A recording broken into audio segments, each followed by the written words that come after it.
اسی طریقے سے ناسبی جو ہے وہ والا سورۃ الحدید سے پڑھتے ہیں کہ تمام کے لیے اللہ تعالیٰ نے اچھا وعدہ رکھا ہوا ہے، سورہ تحریم سے، ٹھیک ہے، سب سے اللہ تعالیٰ نے اچھا وعدہ کیا ہے۔ اس طریقے سے ناسبی جو ہیں وہ حوالہ سورہ حدیث سے پڑھتے ہیں۔ مرزا جی کہہ رہے ہیں رحمہ بینہم، ہو گیا۔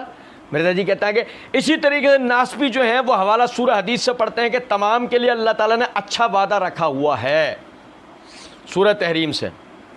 یہ کسی نے مرزا جی کو بتایا ہوگا سورہ تحریم ہے، تو مرزا جی نے فوراً اپنی تصحیح کی، حالانکہ تھی سورہ حدیدی۔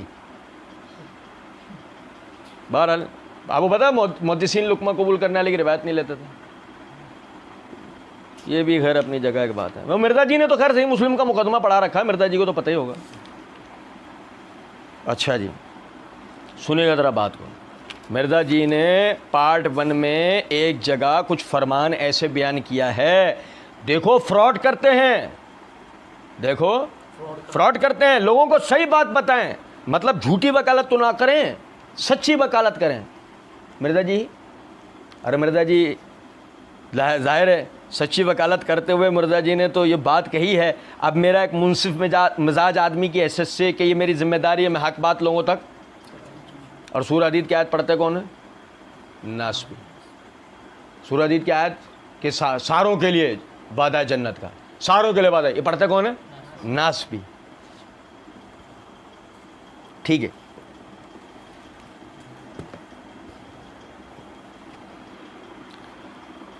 یہ میرے ہاتھ میں تفسیر ابن کثیر ہے۔ کون؟ میں ایک چھوٹا سا بتاتا ہوں آپ کو۔ تفسیر ابن کثیر والے حافظ ابن کثیر یہ کون ہیں جن کے لیے مرزا جی نے یعنی اپنی اسی ویڈیو میں ایک جگہ کہہ رکھا ہے، یعنی پارٹ 1 میں تبری کھولے نا، جب پہلا مفسر بھی ہے مورخ بھی ہے، بڑے مورخین میں سے امام تبری ہے، اور ایسے امام ابن کثیر، ایسے ہی اور ظاہر ہے جو امام ابن کثیر ہیں، جو مرزا جی نے بھی جنہیں امام کہا، ناسبی تو نہیں ہوں گے نا؟ اور بھائی میرے کچھ سمجھے ہو یا نہیں، ناسبی تو نہیں ہوں گے نا؟ یہ ان کی تفسیر ہے، جلد نمبر ہے 5، صفحہ نمبر ہے 262، سورہ حدید میں اسی آیت کی تفسیر کرتے ہوئے حافظ ابن کثیر رحمۃ اللہ علیہ کہتے ہیں ہر اللہ تعالیٰ نے پھر فرمایا کل وعد اللہ الحسنی، اب کہتے ہیں آگے ہر ایک سے اللہ تعالیٰ نے بھلائی کا وعدہ کیا ہے، یعنی فتح مکہ سے پہلے اور اس کے بعد بھی دیے ہیں۔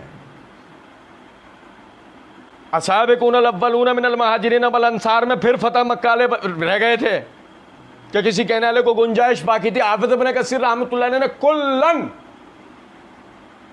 کلن کے صیغے کو بنیاد بناتے ہوئے حافظ ابن کثیر رحمۃ اللہ علیہ نے کہا اس میں تو فتح مکہ سے پہلے، فتح مکہ کے بعد کون ہے؟ فتح مکہ کے بعد ہیں خال المومنین معاویہ رضی اللہ تعالیٰ عنہ۔ مرزا جی پھٹا ایٹم بم، ہمیں تو بڑی خوشی ہوتی ہے، یقین کریں، ہمیں تو بڑی خوشی ہوتی ہے، یقین کریں۔ جتنا مرزا ذلیل ہوتا ہے جتنی ہمیں خوشی ہوتی ہے اتنی شاید ہی کسی کو خوشی ہوتی ہے، اللہ ماشاء۔ کہتے ہیں ہر ایک سے اللہ تعالیٰ نے بھلائی کا وعدہ کیا، یعنی فتح مکہ سے پہلے اور اس کے بعد بھی جس نے جو کچھ اللہ کی راہ میں دیا اس کا اجر وہ پائے گا۔ یہ اور بات ہے کہ کسی کو بہت زیادہ دیا جائے گا، کسی کو اس سے کم۔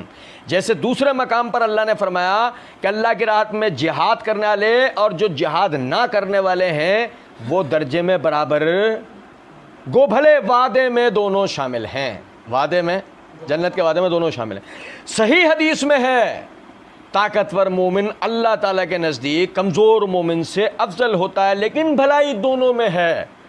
اگر یہ فقرہ اس آیت میں نہ ہوتا تو ممکن تھا کہ کسی کو ان بعد والوں کے بارے میں بکواس کرنے کی نوبت آ جاتی۔ بکواس میرا ڈالا ہوا جو لفظ ہے، حافظ ابن کثیر رحمۃ اللہ علیہ نے اس جگہ جو لفظ استعمال کیا اس کے معنی بنتے ہیں صبح کی، ایسی بات کرنا جس میں اعتراض کی گنجائش ہو۔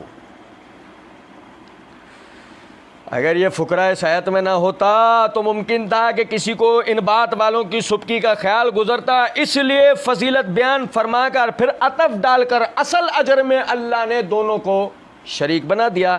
پھر فرمایا تمہارے تمام اعمال کی خبر اللہ کو ہے، وہ درجات میں جو فرق رکھتا ہے وہ بھی اس، یعنی وہ بھی اندازے سے نہیں بلکہ صحیح علم سے، بلکہ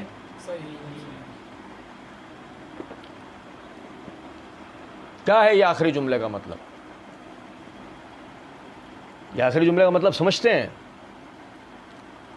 ابو بکر خلیل رسول ہو سکتے تو اللہ کے علم سے، کسی کے اندازوں، عقیدتوں اور محبتوں سے نہیں۔ عمر عدو الشیطان ہو سکتے ہیں تو کسی کے اندازوں یا عقیدوں سے نہیں، اللہ کے علم سے۔ عثمان عشرہ مبشرہ میں سے ہو سکتے ہیں، ایک ہی یعنی کہ مجلس میں وہ شخصیت ہو سکتے ہیں کہ جن کے لیے بتا دیا گیا ہو تجھ سے تو اللہ کے فرشتے بھی حیا کرتے ہیں، سمجھو بات کو نہیں۔ اور علی تو مجھ سے ہے اور میں اللہ کی قسم۔